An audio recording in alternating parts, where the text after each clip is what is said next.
अस्सलाम वालेकुम मेरे सादा से पाकिस्तानियों। मेरा नाम रेहान तारिक है और आप मेरा यूट्यूब चैनल और फेसबुक पेज देख रहे हैं। गैरों के सितम तो सह लेते, अपनों ने कयामत ढा दी है। साई उस्मान बुज़दार भी इमरान खान से राहें जुदा कर चुके हैं। मरे थे जिनके लिए वो रहे वजू करते, अगर कहा जाए तो शायद गलत नहीं होगा। इमरान खान साहब ने जिस साई उस्मान बुज़दार के लिए अपनी सियासत को दाव पर लगाया, जिसके लिए तनकीद बर्दाश्त की, जिसके लिए इमरान खान की ट्रोलिंग हुई, जब उस्मान बुज़दार को वसीम अकरम प्लस कहा तो तमाम नाक़िदीन का रुख इमरान खान की तरफ हो गया। जब उस्मान बुज़दार को तब्दीली का निशान कहा तो ना सिर्फ ये कि नाक़िदीन इमरान खान को टेक ऑन कर रहे थे, बल्कि खुद इस्टेब्लिशमेंट इमरान खान की नाक़िद हो गई।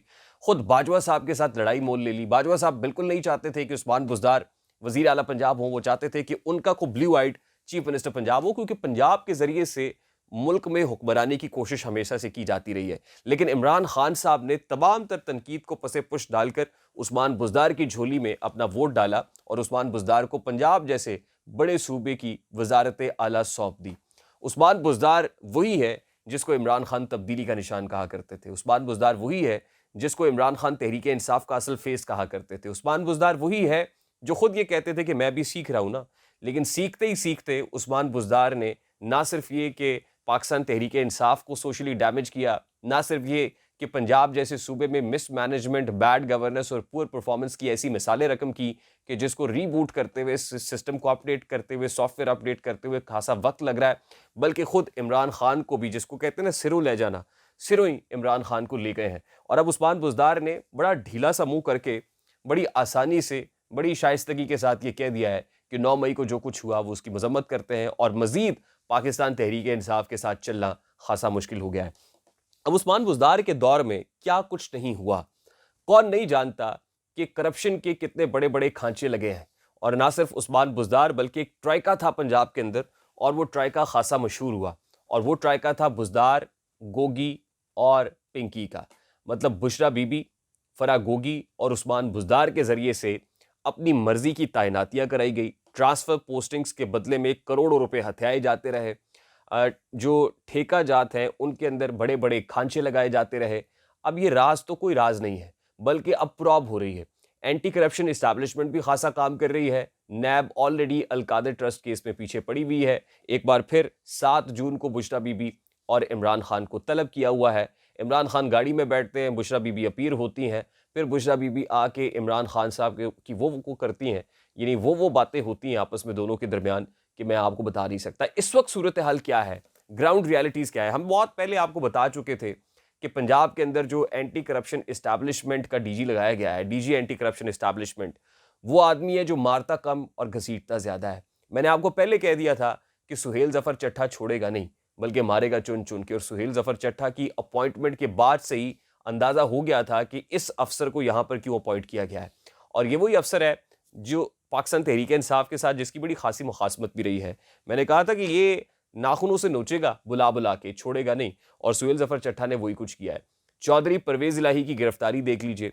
चौधरी परवेज़ इलाही को एंटी करप्शन इस्टेब्लिशमेंट पुलिस के ताउन के साथ गिरफ्तार करती है। गुजरात में 2 करप्शन के केसेस के ऊपर, एक करप्शन में जाके चौधरी परवेज़ इलाही साहब एक केस में डिस्चार्ज होते हैं, लेकिन जैसे ही डिस्चार्ज होते हैं एंटी करप्शन इस्टेब्लिशमेंट फिर धर लेती है। और अभी तक चौधरी परवेज़ इलाही के मुतालिक वो ये कह रहे हैं कि वो डटे हुए हैं, इमरान खान के साथ खड़े हुए हैं, लेकिन कितनी देर तक डटे रहते हैं ये तो चौधरी परवेज़ इलाही जानते हैं या फिर सुहेल ज़फ़र चट्ठा जानते हैं। अब सुहेल ज़फ़र चट्ठा ने जो एंटी करप्शन इस्टेब्लिशमेंट की तहकीकात हैं, उनका दायरा कार मज़ीद वसी किया है। और अल्टीमेटली जो बुशरा बीबी हैं, बुशरा बीबी भी, फराह गोगी भी, इन दोनों को इन्वेस्टिगेशन के अंदर बुलाया जाएगा। अभी तक दोनों का जो एक पर्टिकुलर केस है, और वो केस है ट्रांसफ़र पोस्टिंग्स का, जिस बारे में बहुत सारी बातें होती रही कि ट्रांसफ़र पोस्टिंग्स के बदले जो पंजाब के बड़े बड़े ब्यूरोक्रेट्स हैं उनकी उखाड़ पिछाड़, रद्दोबदल, एक को उठा के दूसरी जगह पे लगाना, दूसरे को तीसरी जगह पे लगाना, मनपसंद पोस्टिंग्स देना, वो भी कोई फ्री ऑफ कॉस्ट नहीं हो रहा था, बल्कि उसके लिए भी पैसे दिए जाते थे, एक मैकेनिज्म था। और वो पैसे कहाँ से किसके अकाउंट में जाते थे, कहाँ से होते हुए अल्टीमेटली बुशरा बीबी और फराह गोगी तक पहुंचते थे, अब उन अकाउंट्स की छान फटक भी हो रही है।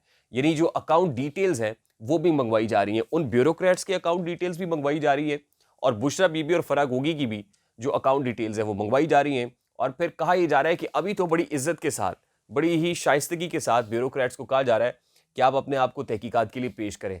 और हमारी इतलात ये बता रही हैं कि अभी तक जो ब्यूरोक्रेट्स है वो गुरेजा है इन इन्वेस्टिगेशंस के अंदर आने के लिए, और उन ब्यूरोक्रेट्स को खास तौर पे जिन्होंने बड़ी ल्यूक्रेटिव अपॉर्चुनिटीज, बड़ी ऑफर्स के ऊपर, पोस्ट के ऊपर काम किया है, चुन चुन के पहले उनको बुलाया जाएगा।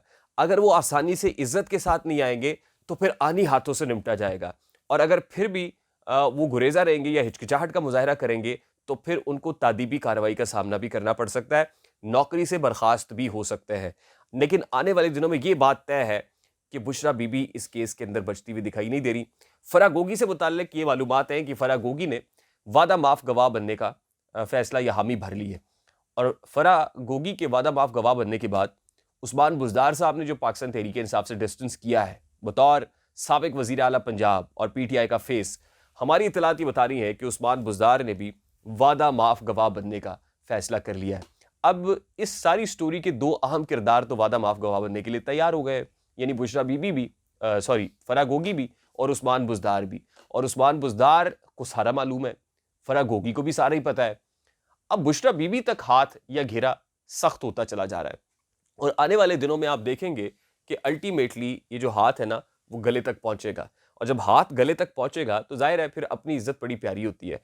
और उससे पहले मैं आपको ये भी बता दूं कि बुशरा बीबी के जो साबिका शौहर हैं खावर मोनिका, उनके जो बेटे हैं खास तौर पे इब्राहिम मोनिका, वो उस्मान बुज़दार के दौर में इस नेक्सस के अंदर कैसे इन्वॉल्व रहे हैं, और उन्होंने कौन कौन से ठेके लिए उनकी कंस्ट्रक्शन फर्म ने, और कितने पैसों के एवज और उसमें कितने खांचे लगाए हैं, ये डिटेल्स भी तहकीकाती एजेंसियों के पास आ गई हैं। अल्टीमेटली हाथ बुशरा बीबी की फैमिली के ऊपर पड़ेगा, जब उनके बेटे पे पड़ेगा, साबिका शौहर के ऊपर पड़ेगा, बच्चों के ऊपर आएगा, बुशरा बीबी तक हाथ पहुंचेगा, तो यही वजह मुखासमत या वजह लड़ाई बनेगा इमरान खान और बुशरा बीबी के माबैन। और कुछ इतलात ऐसी आ रही हैं, वैसे ये चीज़ें तो सारी अब देखी जा रही हैं। मैंने आपको कहा कि नॉन वर्बल लैंग्वेज बड़ी इंपॉर्टेंट होती है, बॉडी लैंग्वेज बड़ी इंपॉर्टेंट होती है।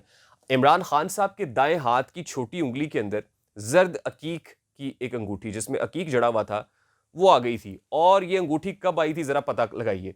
ये अंगूठी उस वक्त आई थी जिन दिनों पनामा केस चल रहा था, जिन दिनों इमरान खान साहब के धरने वरने एहतजाज वगैरह ये वो कोई ज़्यादा तोड़ नहीं चढ़ रहे थे, जिन दिनों उनकी रेहाम खान साहिबा के साथ जो शादी है वो भी तोड़ नहीं चढ़ सकी थी, और फिर वो बड़े ही गमज़दा थे, बड़े परेशान थे, बड़े मफलूकुल हाल थे, लोगों के साथ जाके अपनी परेशानी को डिस्कस करते थे। और ख़ास तौर पे एक शख्सियत जिनका नाम पिंकी पीरनी है, बुशरा बीबी है, जब तक वो इमरान खान की अहलिया नहीं बनी थी, वो कहते हैं कि जी वहाँ ख़ास तौर पे पाक पतन जाया करते थे, और पाक पतन जाके वो तमाम तर दुखड़े पिंकी पीरनी को सुनाया करते थे, और वो फिर मशवरे देती थी।